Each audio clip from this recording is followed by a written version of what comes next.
Hi my dear friends. Welcome to another episode of Crime Tour with Leary. In this video, we're diving deep into this mysterious case that's shaken up social media. If you're ready for this true story that challenges the boundaries of fame, mystery, and justice, I'd really appreciate it if you like, subscribe, and stay with us until the end. Because the truth is not always as simple as it seems. And the troubling question remains, why is Celeste's name heard less than the name of the music star? This case is not only a tragedy, but also a mirror reflecting the darkest corners of internet celebrity culture and the failure of the system to protect vulnerable teenagers. Celeste Rivas Hernandez, born on September 7, 2010, joined a tragedy a year too soon. At the time her body was discovered in September 2025, she was still a 14-year-old teenager.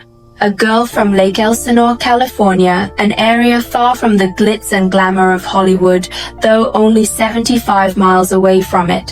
She attended Lakeland Village Middle School, and her brother Matthew and her friends described her as an incredibly smart, sweet, and studious girl. This image was in stark contrast to the reality of her home life. Rumors and later confirmed interviews indicate that Celeste felt she was subjected to emotional abuse at home. She had told her ex-boyfriend Damon that her parents were mean, and that's why she had run away multiple times. According to 911 reports, sheriff's deputies had been called to Celeste's home at least 33 times over the past 3 years. This included 5 criminal complaints and 1 emergency 911 call before her final escape in April 2024. These statistics show that Celeste was living in a turbulent environment.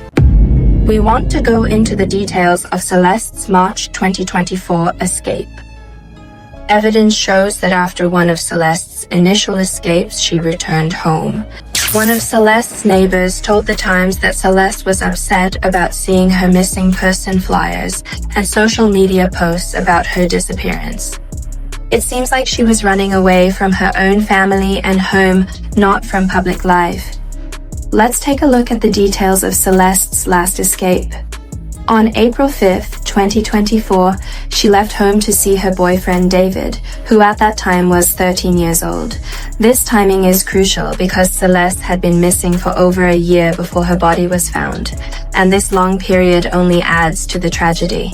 Celeste's runaways were a recurring event that should have set off alarm bells for the system. One was in February 2024 on Valentine's Day, her first escape. March 19, 2024 was her second escape, and April 5, 2024 was her third and final one. The last official missing person report was confirmed by her brother, who said Celeste left home to see her boyfriend David and never came back. At that time, Celeste was only 13 years old. The painful point is that a private workshop, which later got involved in the case, confirmed that Celeste was probably seen alive as late as January 2025. There were also rumors that Celeste allegedly used a false identification card to make herself appear older. A lot of us do this as kids because we want to look older, seem cooler, and be able to connect with people older than ourselves. And Celeste was no exception to this rule. This is information that David's friends later brought up to justify the possible relationship, saying they thought she was 19. However, the private investigator confirmed that David's manager, Josh Marshall, had been informed in 2024 that Celeste was an underage missing teenager. This is a key piece of evidence that calls into question the claim of ignorance about her age. Alright, now let's see who David is. David Anthony Burke, born in 2005 and known by his stage name D4VD, is a symbol of the rise of internet generation celebrities. He grew up in Texas, but his roots are from Queens, New York.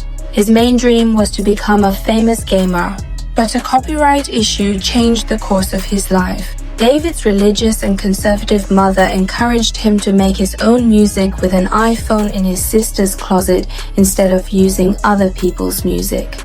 And this simplicity is exactly what led to David's explosive success. His romantic songs Homicide and Here With Me, with their dark cinematic pop themes, became TikTok trends.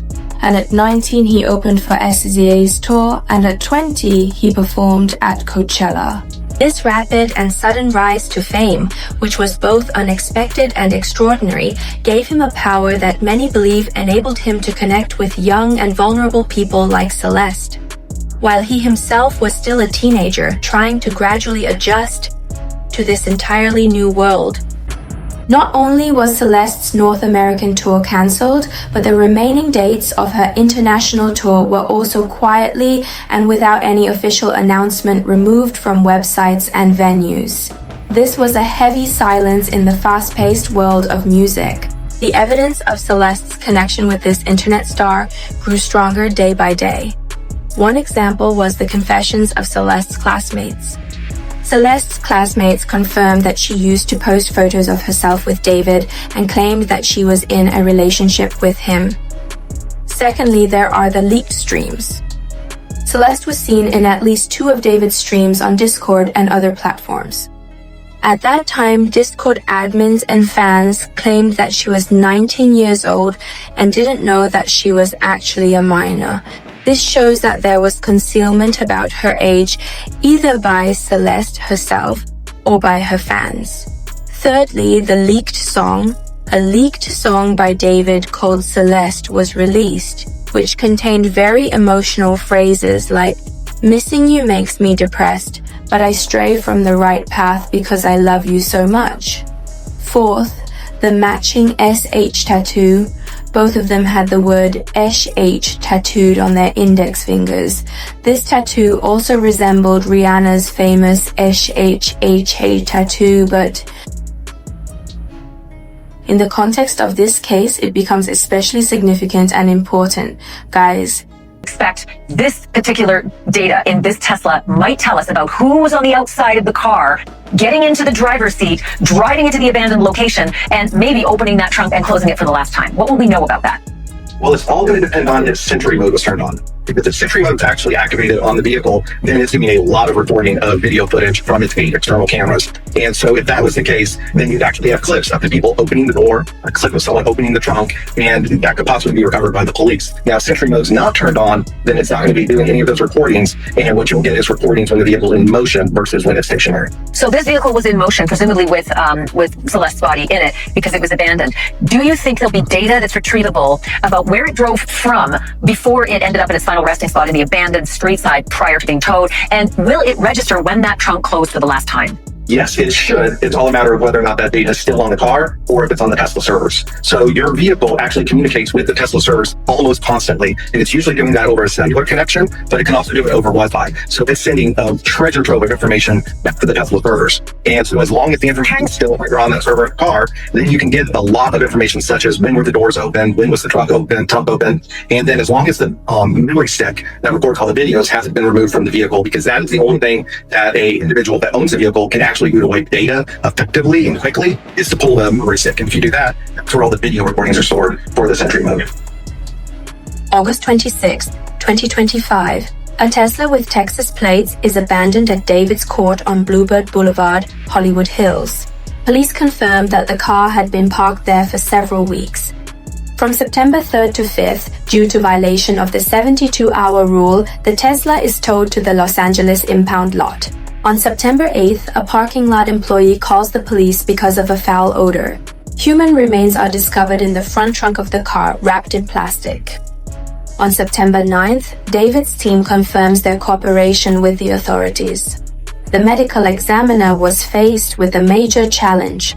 Celeste's body had been wrapped in plastic and left in an enclosed space in the heat of Los Angeles, which had greatly accelerated the decomposition process. Details of what she was wearing included a tube top, black leggings, a cold metal chain bracelet, and stud earrings. These small details helped the family to more quickly suspect that the body belonged to Celeste. Police estimated that Celeste had likely been dead for several weeks before being discovered. This not only made identification through fingerprints or facial features impossible, but also made it difficult to determine the exact cause and manner of death. The cause and manner of death remained undetermined until October 10th. The case remained a death investigation so that other factors, such as overdose, could be ruled out before officially declaring it a homicide. However, the rumor of Celeste's pregnancy was dismissed with the release of the death certificate. It was later revealed that a Tesla keycard had been found in a storm drain near David's rental home. A neighbor found this card and handed it over to the police. This suggests that evidence may have been lost in the rush to vacate or abandon the Tesla. As we mentioned earlier, Celeste's identification was expedited with TMZ's involvement. This media outlet obtained information from the family and gave it to the LAPD so that ultimately her identity was confirmed through dental radiography. This shows that the family's repeated neglect was due to the system. After that, Steve Fisher, a private kayaker, got involved in the story. He released some shocking information. Some people connected to the family told Fisher that the last contact with Celeste was in July 2025. Tesla's movement. Fisher claimed that the Tesla was moved around the area several times before it was finally abandoned. The overdose and panic hypothesis. Fisher proposed a theory that if Celeste died from an overdose and people involved, such as David or her manager, panicked and put her body in the trunk, then the main charge could be concealing a body. Not necessarily murder, but a crime definitely took place because she didn't get into the trunk by herself. That same night, September 17th, immediately after Celeste was identified, the LAPD executed a search warrant on David's rental house. This house was only 150 feet from where the Tesla was abandoned. Police were stationed at the property around the clock. The police were on the property for 12 hours. Investigators utilized luminol to search for traces of blood and also carefully checked the drain pipes in the area. They also seized computers and electronic devices. In October, Fisher stated that after vacating the house, he would find strange items there, including heavy tools that could be used to get rid of someone, as well as prescription painkillers, which indicated that other people had also been living there. He believed that several people had access to Tesla. How did they know him, and how well did they know him? Yeah, so the folks that I spoke to are in the LA music scene, so they know David very, very well. They didn't know Celeste as well as they knew David, but they did notice that he was bringing her along when they would go to parties in the music scene. Maybe they would have hangouts after a recording session. Did they get the impression that this was a romantic couple? Yes, absolutely. So the people that I spoke to that were seeing them together out in the scene believed they were romantically involved. Now, look, they did not say anything about PDA, said that David was a very shy, quiet person, and Celeste seemed to mirror that as well. So they weren't out there making out at parties and things like that, but they did believe, because they would see them together so frequently, that these two were in a relationship. David, who was 20 years old, immediately cancelled his album tour and, in a significant move, hired Blair Burke, an experienced lawyer who has represented high-profile and controversial figures such as Harvey Weinstein. This shows that he was taking the case very seriously, even if he wasn't officially charged. A liquor store that is on the block, same block in Lake Elsinore where Celeste and her family lived. And he told us he was very familiar with the kids in the neighborhood because the school bus stopped right in front of his liquor store every day, and kids would come in, not for liquor, but come in to buy soda and candy and things like that. And he said that back in March of 2024, at a point when Celeste was missing, her sister came into the store and asked the liquor store owner, "Hey, have you seen her? Do your security cameras perhaps have any footage of her?" He told us that he went back at the sister's request and he did look. And on March 19th, 2024, he did see her in front of the store, go across the street and then down the street a bit and get into someone's car. He said by the time she got in the car, it was out of focus of his security camera, so he couldn't tell what kind of car it was or who else was in the car, but he did see her. What's interesting about that is that it's the first time that we've had a report of a family member actively doing something, searching for her. We know that she went missing several times early in 2024, between January and April. But we were always curious. We talked about it a few days ago. Like, why wasn't the family doing more to try to find them? However, his manager, Judge Marshall, publicly denied David's involvement in Celeste's death in response to rumors circulating online. But as mentioned, Fisher stated that Marshall was aware that Celeste was on the run. To this day, the case is still awaiting the final results of the toxicology tests. These results are the only thing that can determine the direction of the investigation. If the toxicology report shows that Celeste died from an overdose or other unnatural causes, the focus will shift to charges of concealing a body, abuse of a minor, and possibly negligence. If evidence of injuries or specific toxic substances is found, the case will officially turn into a homicide investigation, and there will be serious consequences for everyone involved. Weird chat? Are we done? Are we We need to delete it. Moss, can we delete all vibes? And as soon as the stream ends, delete the stream too. Can we delete anything? You done for it, bro? Y'all are not done? Now you gonna have to. Yo! Wait! Hold on, look at answer that one. That's so mean if you don't answer. Which one? What's the different big family? Oh, thank you, Mitochondria. I gotta count him if you even. I media trained you. That's controversial. It's controversial of kids. Really good. Okay, bye. Really good one. Bye. Bye, guys. Oh my! Delete everything. Delete everything. Everything goes.